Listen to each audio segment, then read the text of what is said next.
Quantify করে তার থেকে পার্সেন্টেজ আকারে বা সংখ্যাতাত্ত্বিকভাবে আমরা চাই একটা দৃশ্যমান বা ট্যানজিবল চেঞ্জ নিয়ে আসতে। উদাহরণস্বরূপ এখানে আমি যদি আপনাদের এখানে একটা বিষয় বলবো যে শিক্ষার হার, গোপালগঞ্জ জেলায় শিক্ষার হারের বিষয়টি আমার নজরে পড়েছে যে বাংলাদেশের 64 জেলার মধ্যে 59তম জেলা গোপালগঞ্জ। শিক্ষার হার এবং শিক্ষার যে গত বছরের যদি আমরা মাধ্যমিকের রেজাল্ট বেস ফলাফলের ভিত্তিতে দেখি, কার্যক্রম হিসেবে আজকে আমি কোটালীপাড়া এবং টুঙ্গিপাড়ায় ভিজিট করছি এবং পরিদর্শন করতে এসে ইতিমধ্যে আমরা একটি স্কুলেও পরিদর্শন করে এসেছি।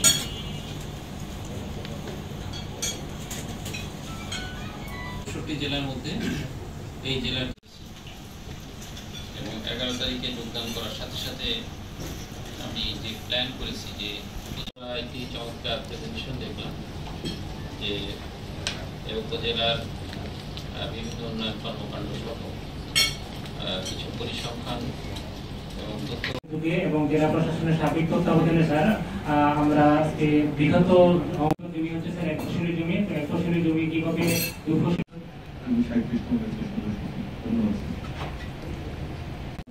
আমি দিবাসী লোকাল সিনিয়র অফিসার মাংস। আসসালামু আলাইকুম স্যার। স্যার আমি আহমেদ আলী বিশ্বাস, ইন্সপেক্টর তদন্ত। আসসালামু আলাইকুম স্যার, আমি শেখ বদরুদ্দিন, উপজেলা নির্বাচন অফিসার টুঙ্গিপাড়া কলেজ। শুভ বরণ স্যার, ডাক্তার প্রকাশ বিশ্বাস, উপজেলা প্রাণী